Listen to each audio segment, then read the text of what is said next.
experience in managing companies, presently having interest in textile and education. He is also a chairman of Guinea Filaments and renowned textile company and Seth Anandram Japura Group of Education Institutions. Over to you, sir.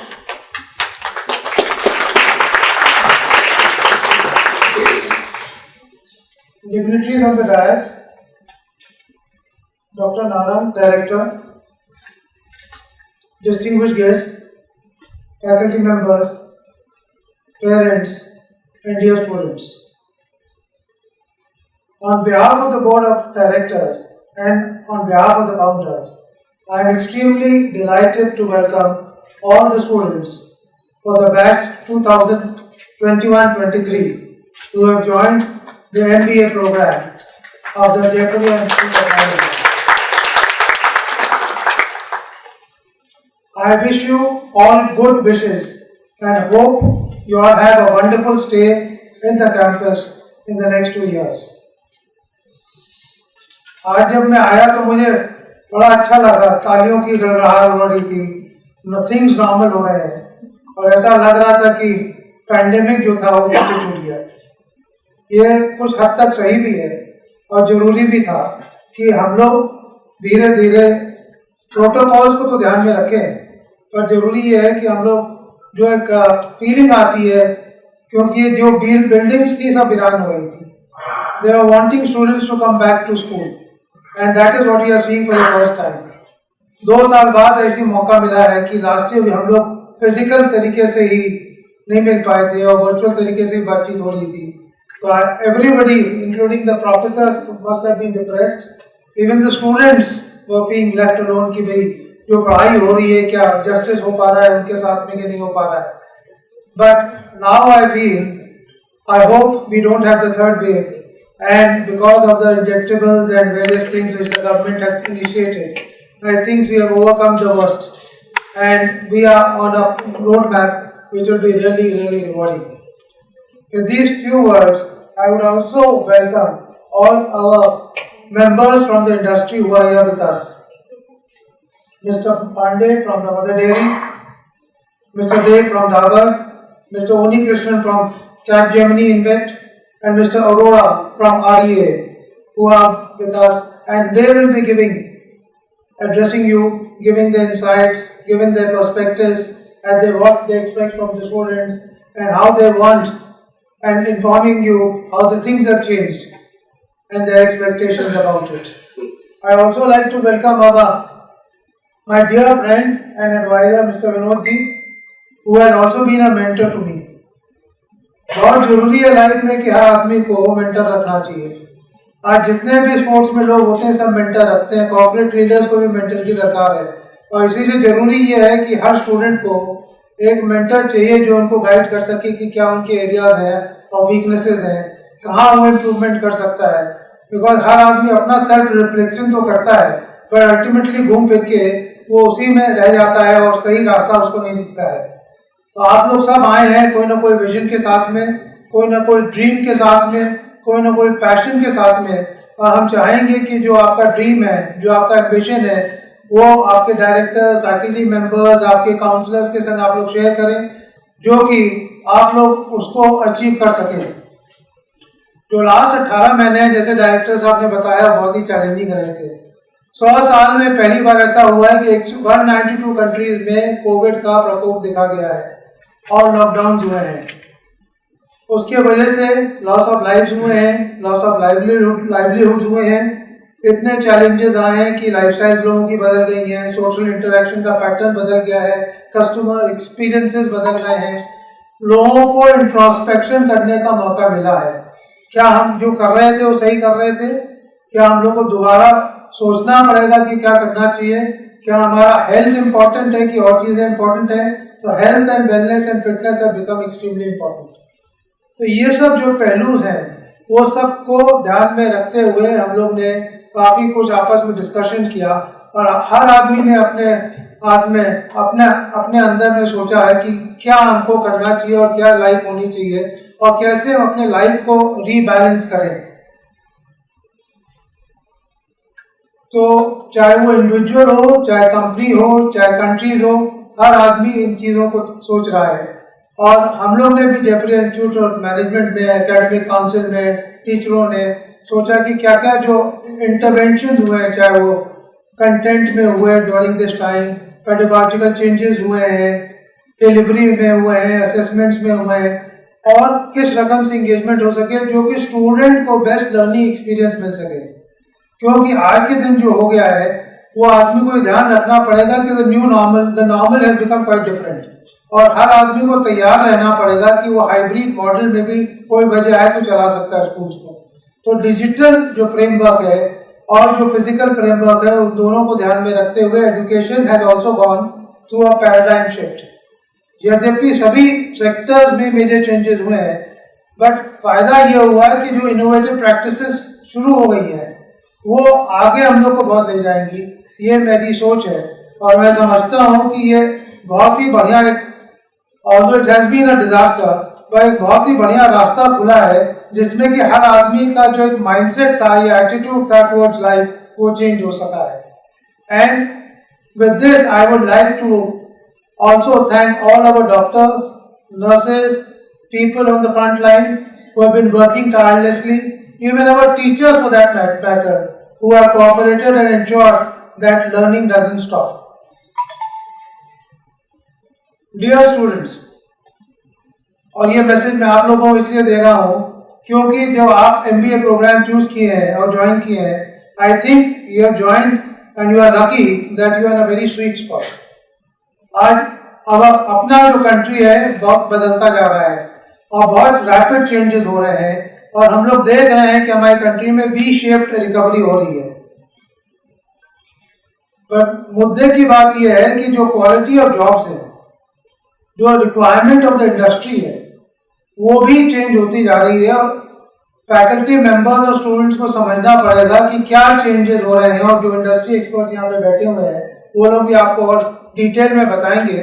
पर जो हमारी समझ है उसके हिसाब से आज के दिन जो 4th इंडस्ट्रियल रेवोल्यूशन है उसके बाद से जो जॉब्स आगे रहेंगे उसमें रिक्वायरमेंट होगी क्रिटिकल थिंकिंग की, क्रिएटिविटी की, केयर की, कम्युनिकेशन स्किल्स की, कोलैबोरेटिव अप्रोच की, ग्लोबल लीडरशिप की। तो ये सब मुद्दों पे ज़्यादा एम्फेसिस दिया जाएगा। कंटेंट पढ़ना और याद करना बात एक है, बट इन सब जो स्किल्स हैं उस पर ज़्यादा फोकस किया जाएगा आपके पिछले जो 2 साल के आगे के कार्यक्रम है। और ये हम लोग को मालूम है कि जितने भी रूटीन जॉब्स हैं या रेपिटेटिव जॉब्स हैं वो सब मशीन्स और रोबोट्स करेंगे, और ये टाइप के जॉब्स हैं उसमें लोगों को ज़्यादा अपॉर्चुनिटीज़ मिलेगी फोकस करने के लिए आगे।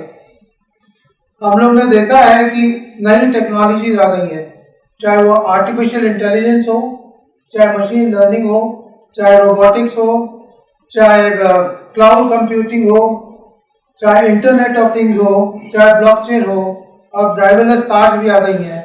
और कई चीज़ें ये लगती हैं देखने में बड़ी डिफिकल्ट चीज़ें होंगी, पर हम लोग हर रकम से इन सब चीज़ों से जुड़े हुए हैं, चाहे हमारे घर में हो, चाहे हमारे फ़ोन में हो, चाहे हमारी गाड़ियों में हो। ये सब चीज़ें पार्ट ऑफ लाइफ हो गई हमारी। तो इसको बहुत जरूरी है हम लोग को समझना कि ये हम लोग को आगे कैसे इन्फ्लुएंस करेंगी, कैसे इम्पैक्ट करेंगी। डायरेक्टर साहब ने बताया कि हम लोग की टोटल जो स्ट्रेंथ है, सेंसिंग स्ट्रेंथ जो है अप्रूव फ्रॉम द गवर्नमेंट, वो 240 सीट की है, और ऑलरेडी 210 एडमिशन हो चुके हैं, जिसमें आज मैं देख रहा हूँ कि लगभग 170-80 बच्चे ऑलरेडी ज्वाइन कर चुके हैं। और मुझे उम्मीद है कि 240 सीट नेक्स्ट 15 दिन में भर जाएंगी। इसमें से कुछ बच्चों ने बिजनेस एनालिटिक्स का कोर्स भी लिया है, ऑप्ट किया है, और यही फ्यूचर है। चाहे आप कोई भी कोर्स करें, कोई भी स्ट्रीम में जाएं, जरूरी यह है कि डिजिटल इंटरवेंशन को आप पूरी तरीके से समझें, सीखें, उसमें इमर्स हो सकें। और मैं चाहूँगा कि जो जो फैसिलिटीज़ कैंपस में है उसका फुल एडवांटेज आप लोग लें, क्योंकि इंडस्ट्री एक्सपर्ट्स आएंगे, लाइब्रेरी है, फैसिलिटीज़ है, एक दूसरे से इंटरेक्ट करना है, पीयर से मिलना है, काउंसलर से मीटिंग करनी है। तो जितने आप अपॉर्चुनिटीज़ मिले आपको, उनको आप अवेल कीजिए, वो आपके लिए लॉन्ग टर्म में फ़ायदेमंद रहेगा। हमारे प्रधानमंत्री नरेंद्र नरेंद्र मोदी जी ने एक स्लोगन दिया था, और मैं आपसे पूछना चाहूँगा, ये आप लोग ने सुना होगा, IT plus IT is equal to IT। कोई आदमी बता सकता है, कोई स्टूडेंट कि इसका क्या मायने हुआ? I will be very happy if somebody can give an answer.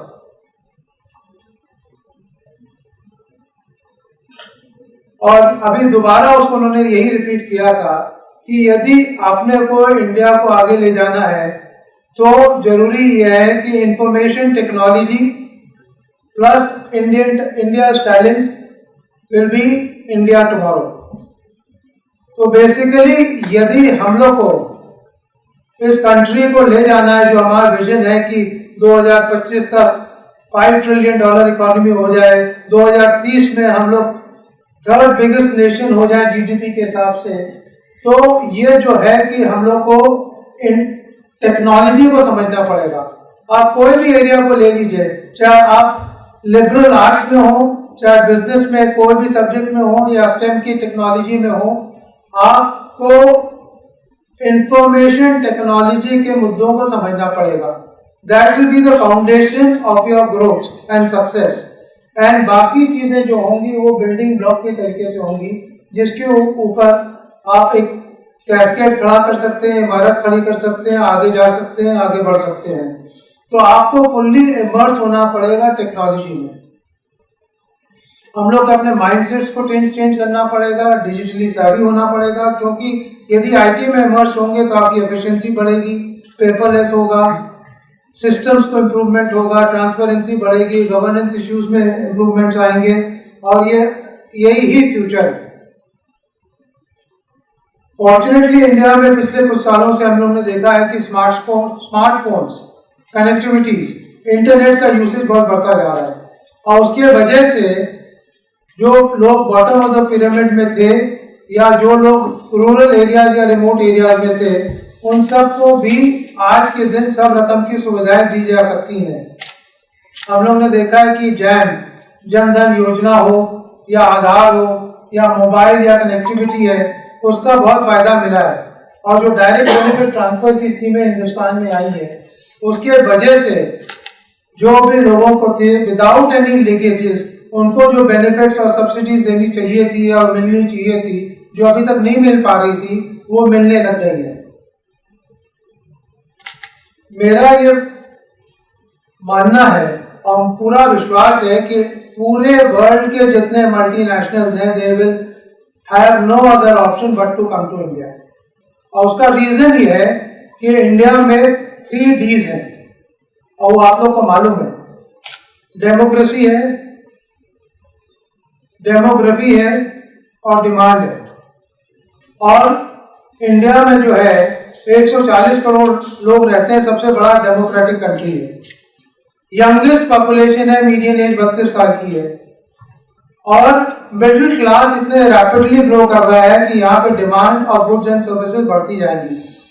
तो इंडिया में हर आदमी को, हर कंपनी को आना पड़ेगा, and I see a very bright future for our country.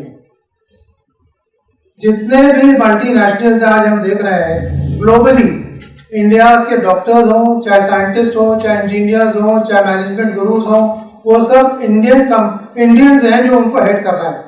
आप चाहे गूगल को ले लीजिए तो वहाँ इंडियन बैठा हुआ है, माइक्रोसॉफ्ट को ले लीजिए तो वहाँ इंडियन बैठा हुआ है, अडोबी को ले लीजिए तो वहाँ इंडियन बैठा हुआ है, हार्वर्ड को ले लीजिए तो वहाँ इंडियन बैठा हुआ है। तो जितनी कंपनीज है, क्योंकि इंडियंस में मैं फील करता हूँ, apart from the 3 Ds I mentioned, Vinod ji, दिल और दिमाग भी है, that adds to the 3 modules।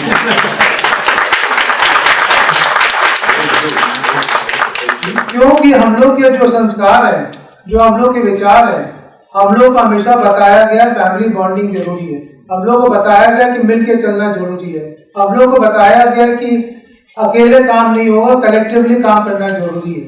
तो इसलिए ये लोगों में कंपैशन है, एम्पैथी है, लव है, केयर है, और यही चीजें पेरेंट्स आपको सिखाते हैं, टीचर्स आपको सिखाते हैं, और ये जरूरी है कि आप लोग सीखें ये सब चीज़ों को, जो इंडियन वैल्यूज और इंडियन कल्चर्स है, एंड ये चीज़ें आपको बहुत आगे ले जाएंगी। तो इंडिया में मैन्युफैक्चरिंग हब भी होगा और रिसर्च बेस भी बनेगा, क्योंकि यहाँ से हम लोग ने देखा है कि रिवर्स इंजीनियरिंग हो रही है, प्रोडक्ट्स को चीपर कैसे बनाया जा सकता है, जो कि इंडियन मार्केट के लिए नहीं पर ग्लोबल मार्केट को उसको ले जाके उसको कैसे हम बेच सकते हैं।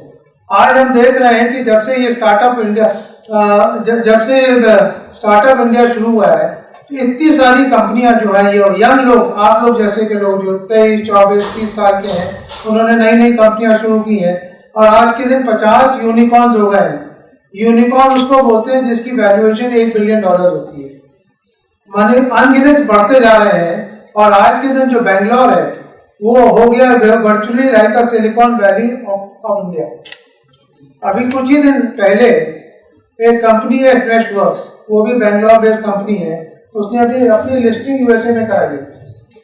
और मैं पेपर में ये पढ़ रहा था कि 500 जो उनके एम्प्लॉयज हैं वो ओवरनाइट करोड़पति बन गए और उनमें से 70 ऐसे लोग हैं जो 30 साल से नीचे हैं।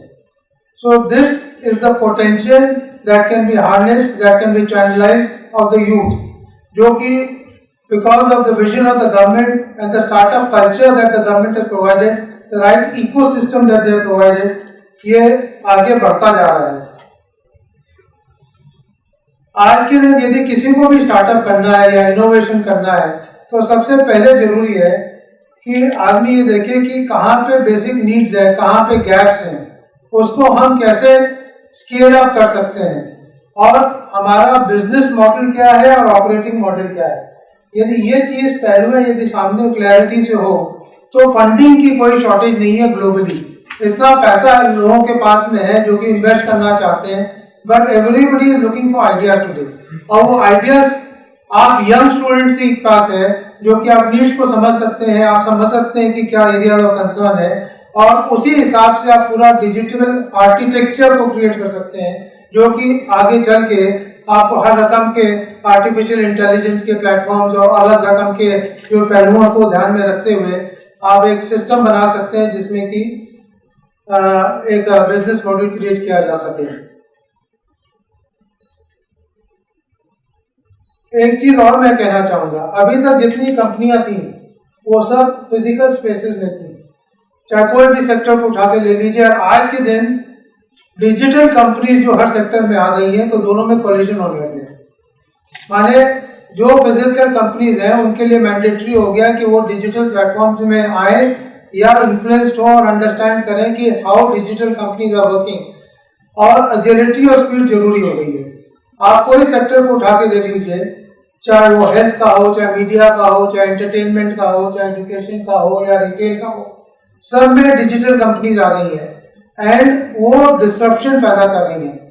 छोटे छोटे मैं आपको उदाहरण देता हूँ, यद्यपि आप लोग सबको मालूम होगा, जब अमेजन आया तो इतने जोरों से उन्होंने अपना काम बढ़ाया, तो बड़े से बड़े जो ग्रुप्स थे जो 100-200 साल से चल रहे थे रिटेल सेक्टर में, वो बंद हो गए। चाहे वो मेसीज हो, चाहे सीयर्स हो, चाहे बुक ब्रदर्स हो, चाहे गैप है, चाहे मदर केयर है, most of them have come into distress क्योंकि Amazon came with a new business model. Similarly आप और एरियाज में देखिए, चाहे वो एंटरटेनमेंट और न्यूज में हो, पहले हम लोग बाहर पढ़ते थे, टीवी चैनल देखते थे, अब जब वो गूगल आया, नेटफ्लिक्स आया, विकिपीडिया आया, पहले हम लोग को कोई चीज देखनी होती थी तो हम डिक्शनरी खोलते थे या एटलस खोलते थे या और रकम से ब्रिटानिका इंसाइक्लोपीडिया आती थी वो देखते थे। आज के दिन हर चीज हम इसी में देख लेते हैं, यही हमारे सब कुछ हो गए। तो एक ट्रांसफॉर्मेशन एंटरटेनमेंट इंडस्ट्री में भी आया, मीडिया सेक्टर में भी आया, होटल इंडस्ट्री को आप देख लीजिए, एयरबीएनबी जब से आया आज, या इंडिया में ओयो या और जगह ओयो आया, तो उन्होंने कितना ट्रांसफॉर्मेशन कर दिया।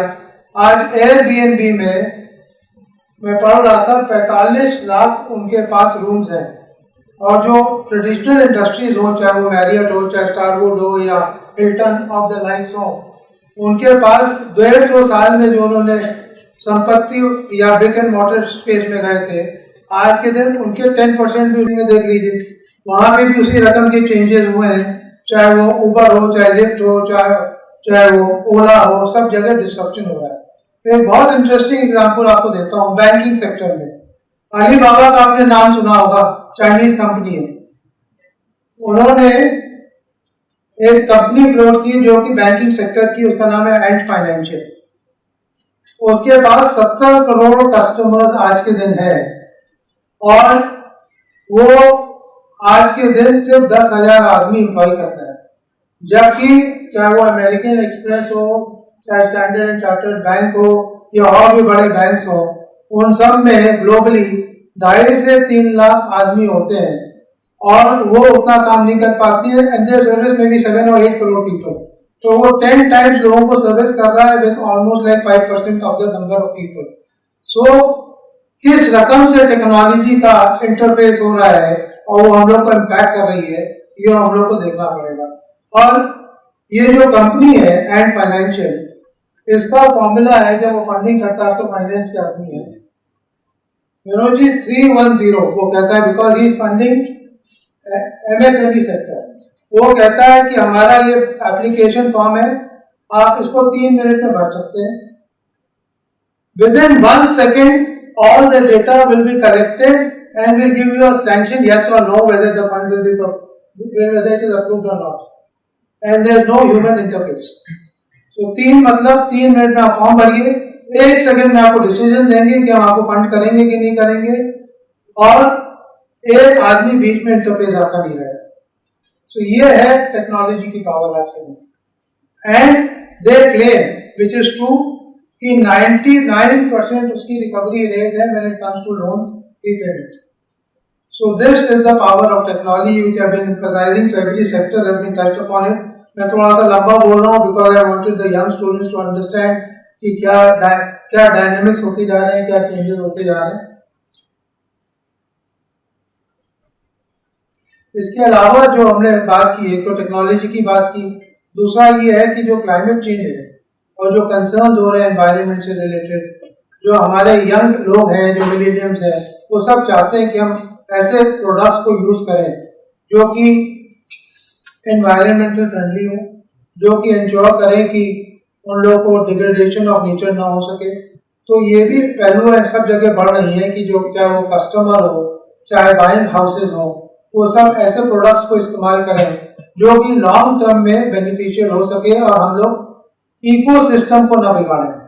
तो ये भी जरूरी हो रहा है। एक और छोटा सा उदाहरण देता हूं।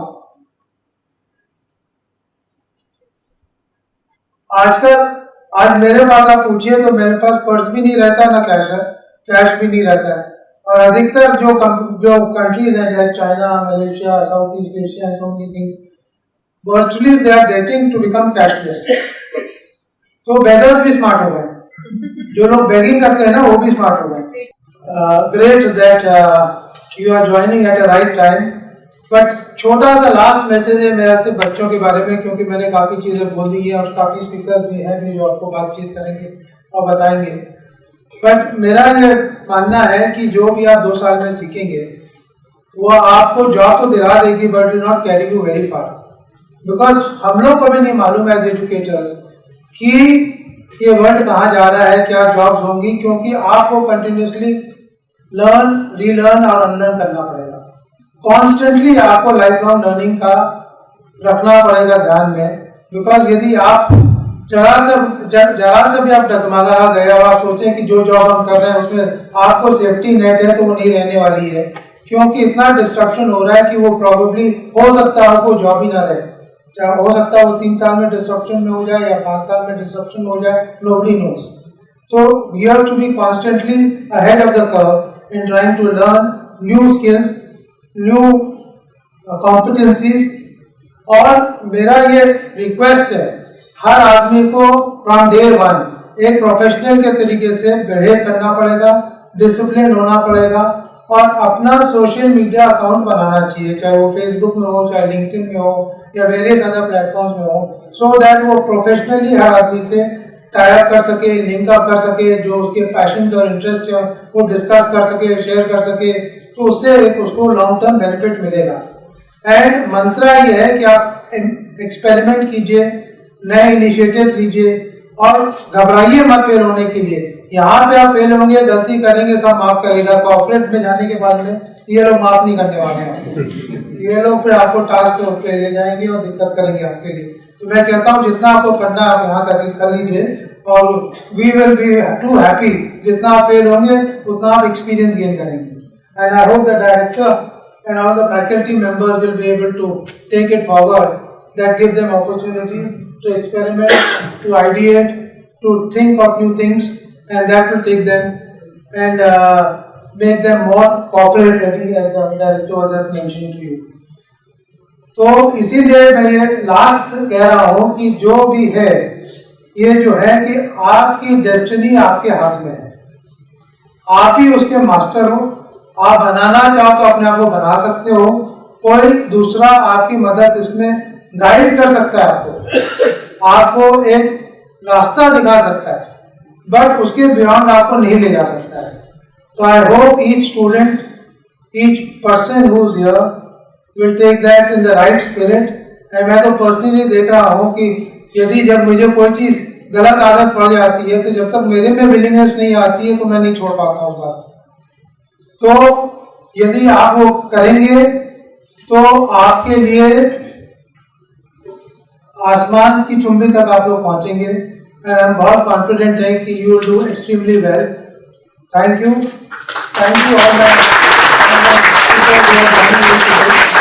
ऑल.